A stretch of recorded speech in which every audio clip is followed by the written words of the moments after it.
Real centrist believer. The BFF warns Wayland, Sordland, and Lesbia. In a startling announcement, spokesperson of the Bloodish Freedom Front has released a statement condemning the governments of Sordland, Lesbia, and Wayland for the mistreatment of Bloodish citizens. The statement warns of potential action against these governments if they continue to ignore the will of the Bloodish people. The BFF statement in particular targets the government of Wayland, accusing President Viktor Smolak of planning to carry out a genocide against the Bloodish people. These shocking allegations demand immediate attention and action from the international community to prevent such atrocities. It is high time for the government to listen to the voice of the British citizens and respect their rights and freedoms. And otherwise, militant groups like the BFF will take the lead and push the region into violence. Do you take a bunch of selfies for your thumbnails? Maybe. Maybe I do it right here on the green screen. That's why there's like a bit of green on like the outside if you look close enough. Economy unstable. Wife's preparing to leave. My wife is not leaving me. I don't know why you have to be such a hater. Oh, of course I'm gonna go play chess with Lucian. They should give me like an actual little game I can play, see if I'd win. Evening descended on the capital. Oh wait, I ignored my wife to go play chess. Maybe I should have hung out with my wife. Evening descended in the capital as Lucian and I found ourselves alone in my office. I followed my chief strategist's eyes to the chessboard on the coffee table. The sight of it reminded me of a simpler time, of late-night strategy sessions turned into chess matches. We used to escape the political chaos into the world of rooks and bishops. Our battles were both tense and friendly, a reflection of our long history together. Lucian had always proved a challenging opponent. His strategies, both on the chessboard and in politics, had the same unpredictable edge. A soft knock interrupted my reminiscing. Livia came in with our usual coffee. She nosed the chessboard and smiled. Long night of strategy planning, and now a game of chess? You two never stop thinking, do you? It's always a pleasure. You know, it's always a pleasure, even more so when you bring me coffee. It's my job to keep the gears of this office turning, Mr. President. Have a good game, gentlemen. She left. Oh, no, she turned and left the room. Lucian acknowledged her exit as with a slight nod, his eyes still fixed on the board. I hope you remember that it's not always the king who holds the power. Sometimes a well-placed pawn can change the game. Lucian, the king is the worst piece in chess. Like, the queen holds all the power. Because in this household, we respect women.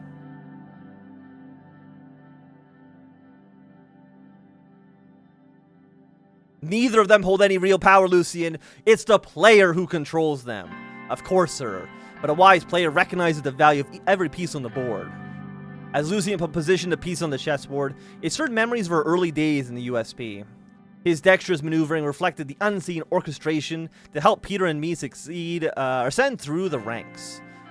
As the final piece was set into position, the board transformed into a silent battlefield. Shall we get the game underway, Lucian? Indeed, President Rayne. A game of chess is exactly what we need. Which color do you prefer? Black as usual or white this time? Doesn't matter to me, Lucian. I can play either side. We love a bye king. If it doesn't matter, allow me the honor of the first move. I'll take white. With the sides chosen, Lucian sat back, his fingers laced together in contemplation. And thus the game began. Lucian moved his knight from G1 to F3, aiming for the ready opening. Ready. Let's throw in a bit of spice. March of the knight, let's go, piece for piece. Countering Lucian's knight, I maneuvered my knight from G8 to F6, eyeing the center and setting up my defenses. Asymmetry, an art form in itself. A few minutes passed and a few more actions were made on the board. Lucian's response came in the form of a G2 to G3 pawn move, hinting at decision to Fanchetto's bishop. I don't know what that means. I'm not great on chess terminology. An unconventional approach. I'm curious to see where this leads. Life is full of surprises. I'm going to keep advancing that knight, man. We got to keep advancing the knight. In response to Lucian's Fanchetto, I advanced my knight from B8 to C6, aiming to control more of the board. With this, the stage was set. The opening maneuvers had transformed into a mid-game battle of wits. Each pawn push, each subtle repositioning, had been shown by Lucian's strategic prowess and my resilience. The next move would prove crucial. Lucian's queen cut a path through the heart of the board, menacing my vulnerable king side. The stakes were sky high. A bold pawn advance could release my rook's potential and threaten Lucian's knight. On the other hand, I could gamble with the Romish Gambit, a risky play that could wrestle control of the center away from him. Attempt the Romish Gambit! Go, go, go! I attempt the Romish Gambit. I decided to risk a critical pawn, hoping to gain an advantage in the middle of the game. Ah, the Romish Gambit, pushing down the center, bold, but risky. Sometimes one must gamble to win, Lucian. He calmly slid his queen across the board. Oh, sensual. Threatening my isolated pawn. His subtle smirk revealed he understood my gambit and was ready to counter. Lucian had made a bold move, pushing his pawn forward and forcing my bishop into a vulnerable position. While the urge to secure my threatened bishop was strong, an enticing opportunity also lay before me. A potential double attack on Lucian's king and rook. Initiate the fork! Landing in on a square that posed a double threat to Lucian's king and rook. A daring maneuver under fiery pressure. You're an adept tactician, but this is far from over. Maybe I should divorce my wife and marry Lucian. Can I get anyone to agree with me here? In response to my knight's threat, Lucian moved out the... In response to my knight's threat, Lucian moved out of the threat, creating a barrier between my knight and his king. Only through fire do we learn the nature of the material. Exploit the back rank. I move my rook to the last rank, threatening Lucian's king with a potential back rank checkmate. Clever, President Rayne. But did you consider all of the consequences? The center was congested, a show of Lucian's unyielding style. His formation was formidable, his pieces interlocked in a matrix of support, each protecting the other while simultaneously projecting threats across the board. It was my move, and the game had entered its final stage. Lucian's queen was uncomfortably close, radiating danger. I had only a few paths before me. The game was slipping from my grasp. I had two options. A risky knight sacrifice that could lead to a swift end, or hunker down and hope for a draw. Sacrifice! I decided to sacrifice my knight, hoping that the unexpected move would throw Lucian off balance. A bold sacrifice. Let's see how this plays out. If Lucian fell into the trap, I might manage to draw. If he saw through it, my loss was imminent. A sacrifice in vain, I accept. Lucian seized the opportunity, capturing my sacrificed knight and strengthening his position. My bold move backfired. Lucian's pieces closed in, trapping my king. It was checkmate. The game was over, and Lucian had won.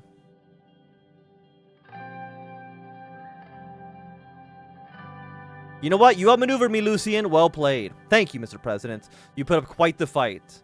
Time well spent. We learned less from victories, though. Well, I lost, so I learned a lot. My brain doubled in size here. Lucian's brain is shriveling because he's too smart already. We slowly began to dismantle the chessboard, each piece carefully placed back into its protective casing. Lucian was in high spirits, his eyes gleaming from the rare look of contentment. The high stakes and strategic intricacies of this game reminded me of the trials I endured early in my career, although the situation was rarely as black and white. Tell me, did chess play a part in your youth?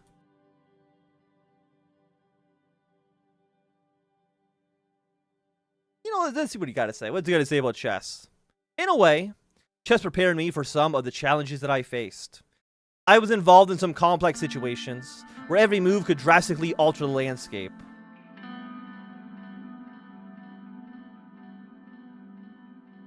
Sounds like you've dealt with a lot of tough decisions. Indeed, Mr. President. My past isn't without its share of shadows. There was a time when I served in a capacity that wasn't so straightforward. I danced on a knife edge, every step carrying deep consequences. Lucian's gaze dropped into the empty glass as he fell into a moment of quiet introspection. You know what? You're beginning to intrigue me, Lucian. What are you not telling me? I can tell you that there were instances where I found myself in the midst of, let's call it, intelligence work. It was a complex dance, rife with deception and shadows.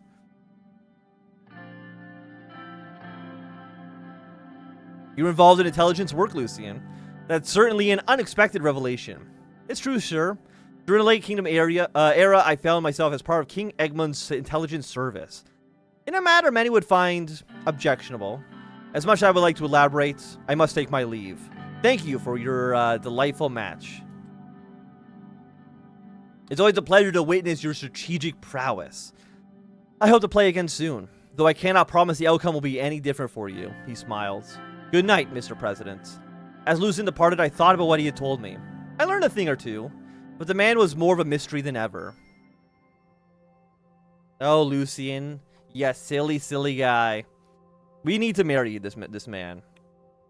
Okay, now we're going to meet with Albin. After our meeting with Gloria Tori and further discussions with the party in my cabinet, it was time to talk to Albin Clavin to get the Reformist wing to support the proposal. I also plan to finally present a more fleshed out proposal and declare our agenda for the party after our meeting. I walked to the left wing of the assembly and entered the quarters of the USP. When I reached the meeting hall, I saw many of our members conversing inside. After taking a glimpse inside, I went back to the corridor to look for the offices of Albin Clavin, which was around the back of the place. When I reached his room, I knocked on the door and entered. Mr. President, welcome! The whole room was surrounded by bookshelves packed with files and papers. It was a small office, with books and dossiers lying on every corner. It felt claustrophobic. On his gesture, I took a seat. How's everything going, Mr. Clavin? Yeah, it's been busy. The party's been working very hard, Mr. President. Thank you for asking. How is it going on with you in the palace? I'm feeling pretty good. It's great to hear. I want to express my gratitude for passing the Workers' Rights Act. It was one of my most comprehensive and successful political efforts. Right decision. You know what? You and I see eye to eye on many subjects, including this one. Music to my ears. It wouldn't be possible, though, to pass Benevola's support. The labor union and several NGOs like Magnus Cortis are also contributing to the campaigning. Albin smiled and knocked on wood. Anyway, sir, let's talk about the proposal. Thanks for coming here for my input, because there are some subjects where Glory and I don't see eye to eye. I have to say that most of the progressives were already starting to warm up to you. Your attempts at changing the Constitution created a bit of excitement. One could dare to say the excitement that has been felt since the 30s. Yet, there are some issues with the current status of the drafted proposal, so we may need to contain our excitement a little longer. I suspect that Mrs. Tory had a lot of influence on the proposal, but I cannot support this in its current state. Okay, well, what's the problem? Where to even begin? Reformers are expecting a reform about term limits. Why is that not included in the proposal? I mean, we can address that today. That's good to know. Let's see then. There's one more problem. I thought that there would be some reform about extensive decree powers. He stared directly into my eyes.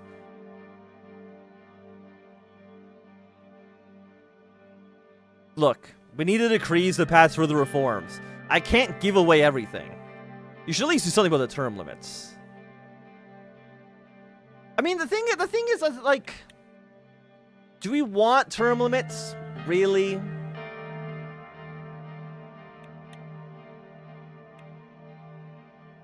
He's the USP MP and the whip.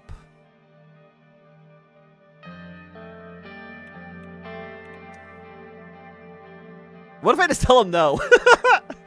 You know what? No. I like, even personally, I kind of don't like the idea of term limits. So I'm going to say no. There's no second term content, so might as well. That's a shame. He looked down at the proposal. He took a deep breath and let out a long sigh.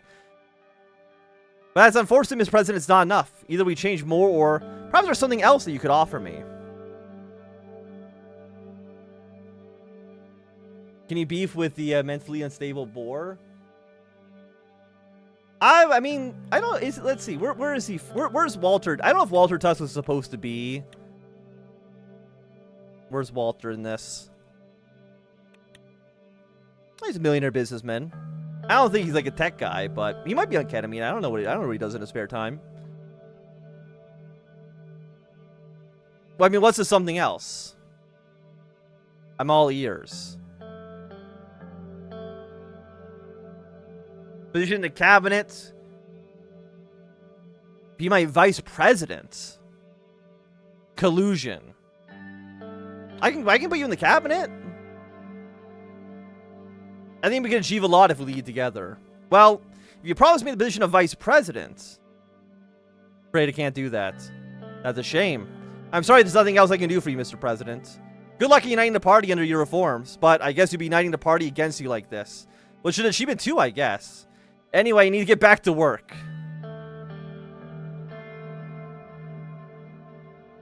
I'll be expecting your... I mean, I could be like an asshole. I'll just say goodbye. Goodbye. What an asshole! The meeting's exhausted me. I went to the restaurant of the assembly to get something to eat while conversing with other members of our party. I saw Albin talking to his people in the distance. After a while, the preparations for the conference began, and I went back into the conference hall and prepared my notes for the speech that I was going to make. It took time to get all the present members of the party inside the hall. Gloria Tori announced me from the stand. I walked up to the stand as everybody in the room started clapping. Ladies and gentlemen of the party, are we with everybody or is this just the USP here? I was saying, dear members of the assembly, I came here today to announce the agenda for the future of our country. I started my speech with the reasons for the changes to the Constitution. The people of Sordland have spoken. They blame our institutions and our systems, and they want change. Can you blame the people? Haven't we had enough of the flaws of our Constitution? We must listen to their wishes and get their trust in Sordland back. I paused as they started clapping and continued.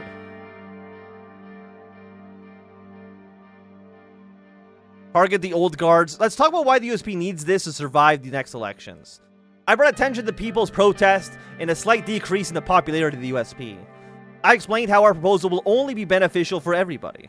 The moderates sat in the center started applauding. Later, I explained the content of the new constitution and asked for their full support on the proposal. I can threaten them. I asked for each and every member's vote to make a change together. The conservatives on the right side of the hall were with Gloria stood up and started clapping loudly after I saw Gloria make a hand gesture with her hands.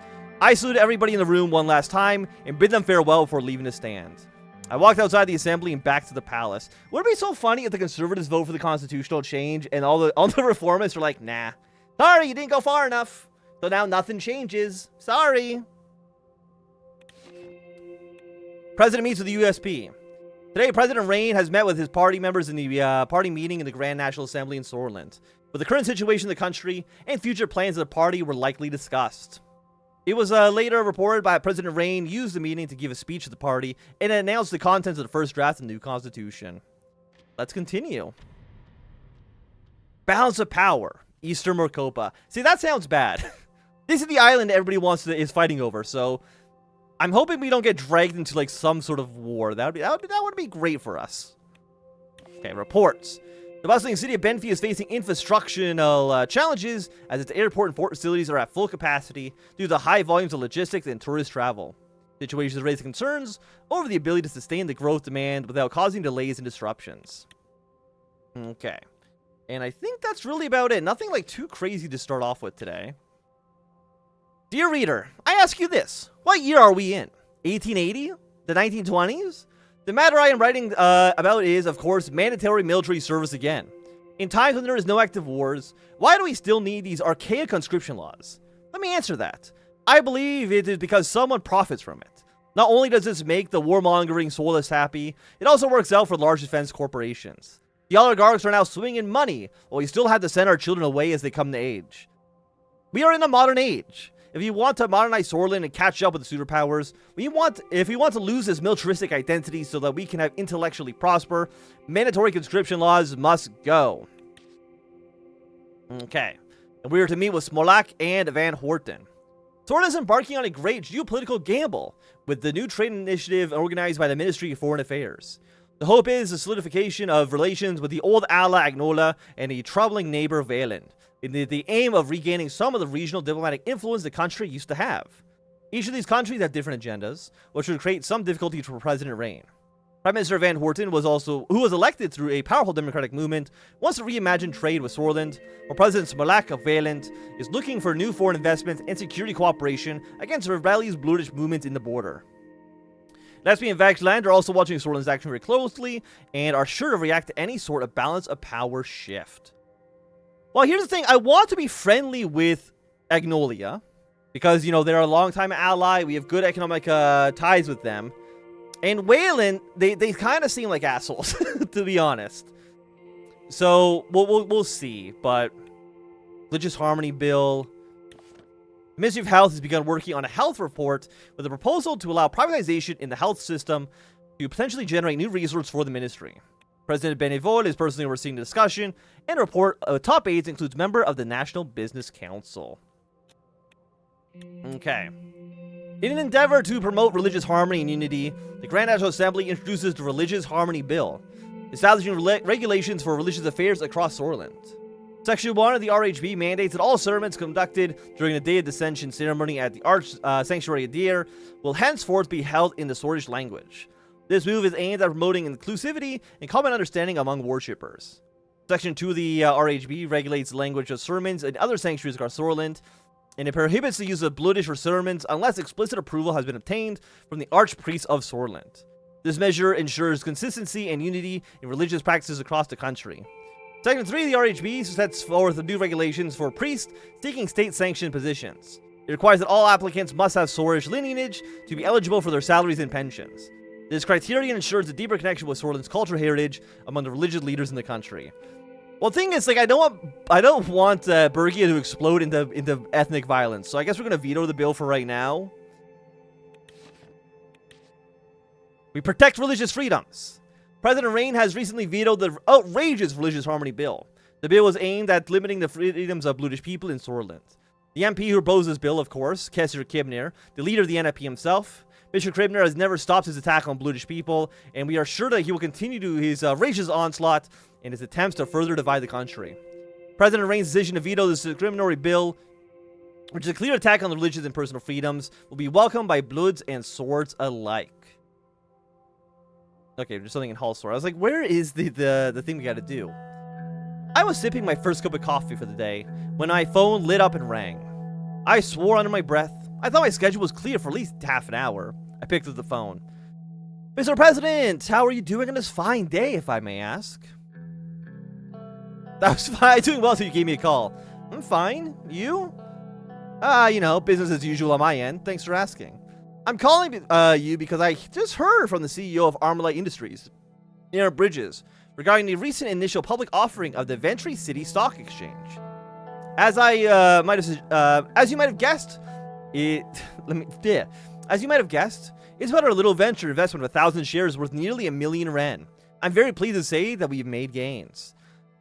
The shares have doubled in price at the IPO in the VSE, and we will soon receive the profits made from the investment. Isn't that great?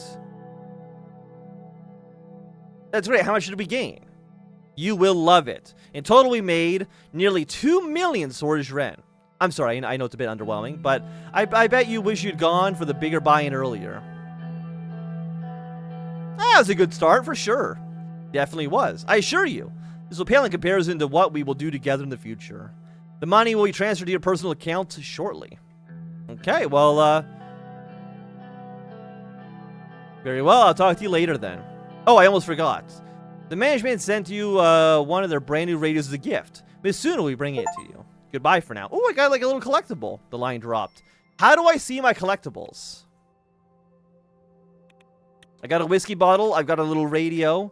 I've got a poem book. I don't think I have anything else. This is all like, okay, that's the DLC stuff. This is the gun that they're going to use to assassinate me at some point. Okay, get me out of here, please. Thank you. Armadine stocks jumped to nearly double. The CEO of Armadine, Aaron Bridges, announced an IPO this morning at the Venture City Stock Exchange, with an opening value of the stocks doubling due to the high demand by the market. Images of celebration were visible at the Venture Times newspaper. A new era for portable radios has begun for your average citizen, with major advances in military technology pushing civilian technology forward. Fantastic. Okay, what's going on? Private party at the Gentleman's Club, or a brief meeting on the status of immigration